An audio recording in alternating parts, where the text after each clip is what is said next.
Bismillahirrahmanirrahim. Assalamualaikum warahmatullahi wabarakatuh. Saya akan menjelaskan tentang agama dan kesehatan mental, mata kuliah Psikologi Agama. Masih lanjutan yang kemarin, agama dapat memberi dampak yang cukup berarti dalam kehidupan manusia, termasuk terhadap kesehatan. Solusi terbaik untuk dapat mengatasi masalah-masalah kesehatan mental yaitu dengan mengamalkan nilai-nilai agama dalam kehidupan sehari-hari. Kesehatan mental seseorang dapat ditandai dengan kemampuan orang tersebut dalam menyesuaikan diri dengan lingkungannya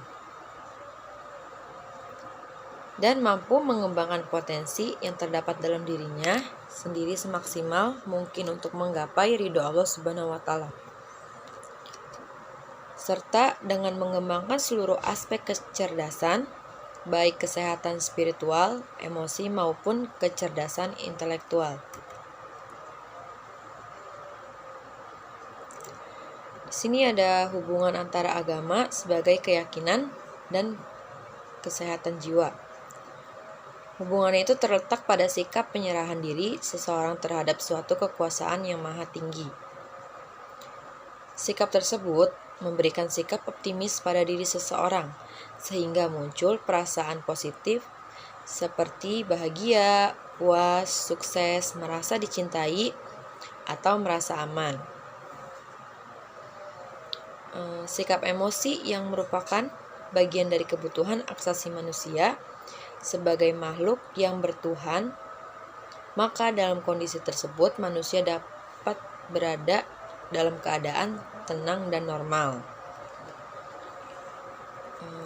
Cukup logis bahwa ajaran agama itu mewajibkan penganutnya untuk melaksanakan ajarannya secara rutin. Bentuk dan pelaksanaan ibadah agama paling tidak akan dapat berpengaruh dalam menanamkan keluhuran budi yang pada puncaknya akan menimbulkan rasa sukses sebagai pengabdi Tuhan yang setia. Agama dan kesehatan mental. Kesehatan mental itu adalah terhindarnya seseorang dari keluhan dan gangguan mental baik berupa neurosis maupun psikosis atau penyesuaian diri terhadap lingkungan sosial. Kesehatan mental adalah terhindarnya seseorang dari gangguan dan penyakit jiwa. Mental yang sehat tidak akan mudah terganggu oleh stresor atau penyebab terjadinya stres. Orang yang memiliki mental sehat berarti mampu menahan diri dari tekanan-tekanan yang datang dari dirinya sendiri dan lingkungannya. Ciri-ciri orang yang memiliki mental atau kesehatan mental adalah memiliki kemampuan diri untuk bertahan dari tekanan-tekanan yang datang dari lingkungannya.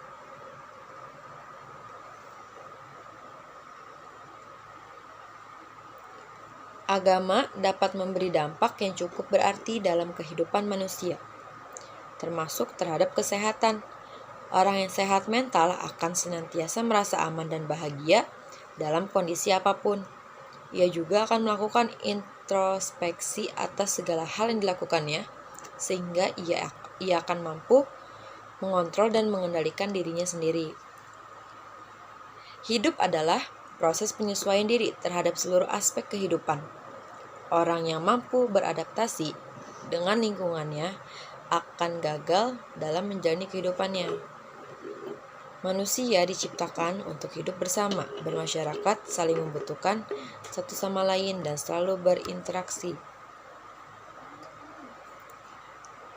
Oke, di sini ada psikoanalisis dan agama. Agama itu sudah dinilai sebagai bagian dari kehidupan pribadi manusia yang erat kaitannya dengan gejala-gejala psikologis.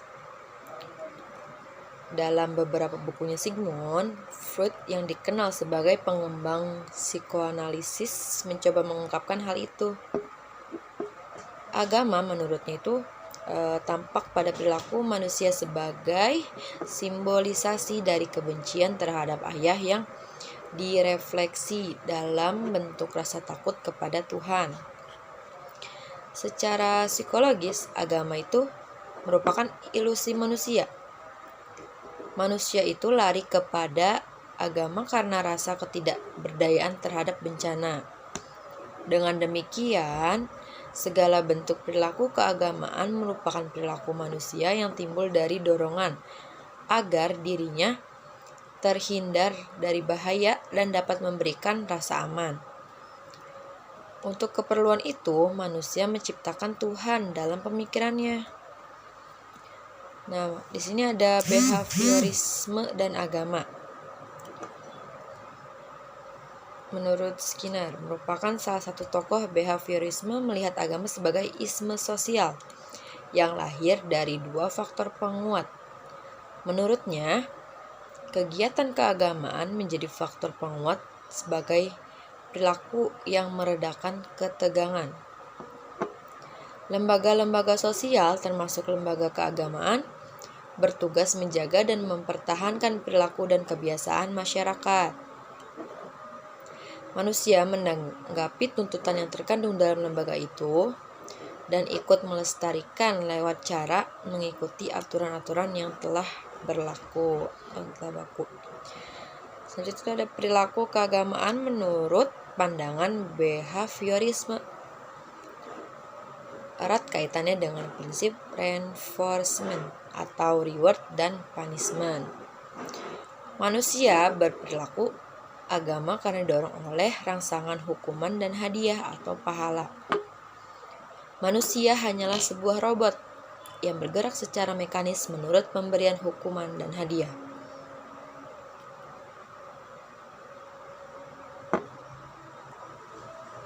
Selanjutnya itu ada humanisme dan agama. Dalam psikologi, humanistika dikenal dengan logoterapi atau logos berarti makna dan juga rohani. Logoterapi dilandasi falsafah hidup dan wawasan mengenai manusia yang mengakui adanya dimensi sosial pada kehidupan manusia.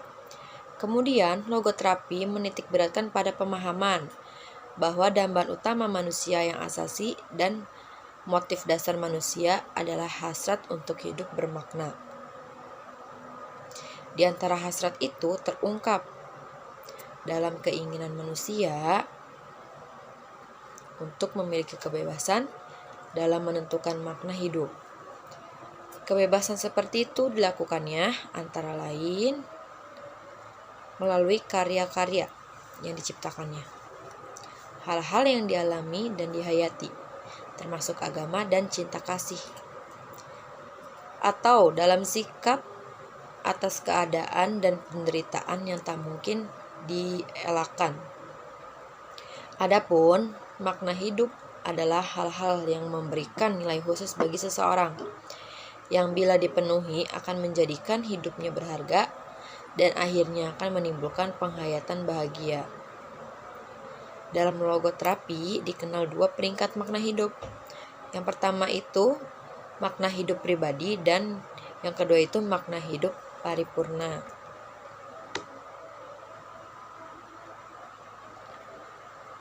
Tuhan merupakan sumber nilai yang maha sempurna.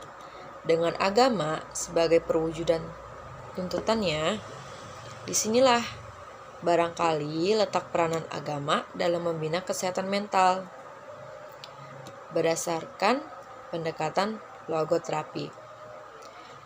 Bagaimanapun, suatu ketika dalam kondisi yang berada dalam keadaan tanpa daya, manusia akan kehilangan pegangan dan bersikap pasrah. Dalam kondisi yang serupa, ajaran agama paling tidak akan membangkitkan makna dalam hidupnya. Maka hidup pribadi menurut logoterapi hanya dapat dan harus ditemukan sendiri.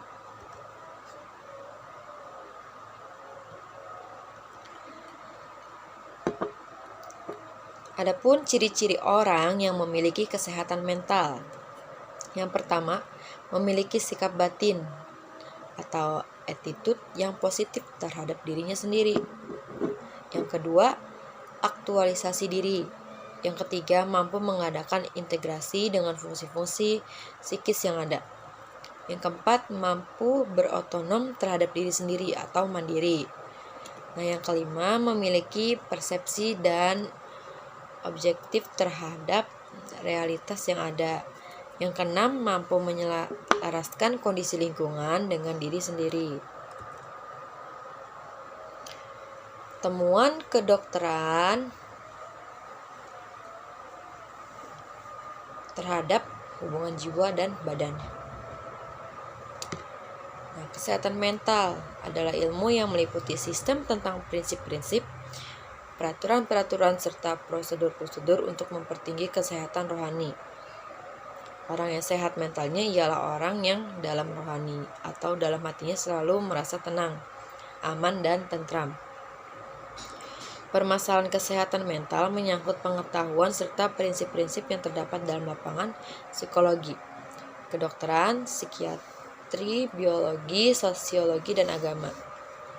Adanya hubungan jiwa dan badan, orang yang merasa takut langsung kehilangan nafsu makan, atau buang-buang air, atau dalam keadaan kesal dan jengkel, perut seseorang terasa menjadi kembung. Di bidang kedokteran itu dikenal berbagai macam pengobatan, antara lain dengan menggunakan bahan-bahan kimia atau tablet, cairan suntik, atau minum obat. Ada juga elektroterapia atau serum sinar, getaran, atau arus listrik. Ada juga citropraktik atau pijat, dan lainnya. Selain itu juga dikenal pengobatan tradisional seperti tusuk jarum atau akupuntur, mandi uap, hingga ke cara pengobatan perdukunan.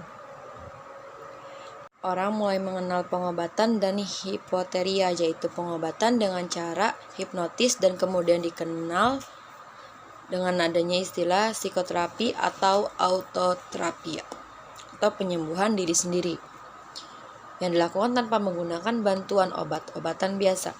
Sesuai dengan istilahnya, maka psikoterapi atau autoterapia digunakan untuk menyembuhkan pasien yang menderita penyakit gangguan rohani atau jiwa. Usaha yang dilakukan untuk mengobati pasien yang menderita penyakit seperti itu dalam kasus-kasus tertentu biasanya dihubungkan dengan aspek keyakinan masing-masing. Pada dasarnya, hidup adalah proses penyesuaian diri terhadap seluruh aspek kehidupan. Orang yang tidak mampu beradaptasi dengan lingkungannya akan gagal dalam menjalani kehidupannya. Manusia diciptakan untuk hidup bersama, bermasyarakat, saling membutuhkan satu sama lain, dan selalu berinteraksi. Hal ini sesuai dengan konsep sosiologi modern, yaitu manusia sebagai makhluk zoopolitikon. Seseorang yang gagal dalam beradaptasi secara positif dengan lingkungannya dikatakan mengalami gangguan mental. Proses adaptif ini berbeda dengan penyesuaian sosial, karena adaptif lebih aktif dan didasarkan atas kemampuan pribadi sekaligus melihat konteks sosialnya. Selanjutnya itu ada terapi agama. Agama sebagai terapi kesehatan mental dalam Islam sudah ditunjukkan secara jelas dalam ayat-ayat Al-Quran. Di antaranya yang membahas tentang ketenangan dan kebahagiaan adalah dalam Quran surat An-Nahl ayat 97, yang artinya, barang siapa yang mengerjakan amal soleh, baik laki-laki maupun perempuan dalam keadaan beriman, maka sesungguhnya akan kami berikan kepadanya kehidupan yang baik, dan sesungguhnya akan kami beri balasan kepada mereka dengan pahala yang lebih baik dari apapun yang telah mereka kerjakan.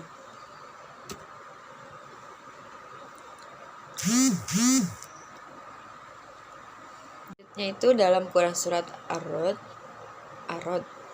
ayat 28, yang artinya yaitu orang-orang yang beriman dan hati mereka menjadi tentram dengan mengingat Allah. Ingatlah, hanya dengan mengingati Allah lah hati menjadi tentram. Psikoterapi keagamaan yaitu terapi yang diberikan dengan kembali mempelajari dan mengamalkan ajaran agama Islam. Sebagaimana diketahui bahwa ajaran agama Islam mengandung tuntunan bagaimana kehidupan manusia bebas dari rasa cemas, tegang, depresi, dan sebagainya. Dalam doa-doa misalnya, memohon agar kehidupan manusia diberi ketenangan, kesejahteraan, keselamatan, baik dunia maupun di akhirat. Dalam Al-Quran juga dijelaskan bahwa Allah dengan tegas menerangkan bahwa ketenangan jiwa dapat dicapai dengan zikir atau mengingat Allah. Rasa takwa dan perbuatan baik adalah metode pencegahan dari rasa takut dan sedih. Jalan bagaimana cara seseorang mengatasi kesukaran ialah dengan kesabaran dan sholat. Dan Allah mensifati dirinya bahwa dialah Tuhan yang maha mengetahui dan bijaksana, yang dapat memberikan ketenangan jiwa ke dalam hati orang yang beriman. Semakin dekat seseorang kepada Tuhan dan semakin banyak ibadahnya, maka akan semakin tentramlah jiwanya, serta semakin mampu ia menghadapi kekecewaan dan kesukaran-kesukaran dalam hidup. Dan kemudian pula sebaliknya, semakin jauh orang itu dari agama, akan semakin susahlah baginya untuk mencari ketentraman batin. Ini menunjukkan bahwa agama terkait dengan ini, pendekatan diri kepada Tuhan merupakan terapi yang sangat menanggulangi masalah-masalah kehidupan, termasuk di dalamnya hal-hal yang menyebabkan gangguan pada kesehatan mental.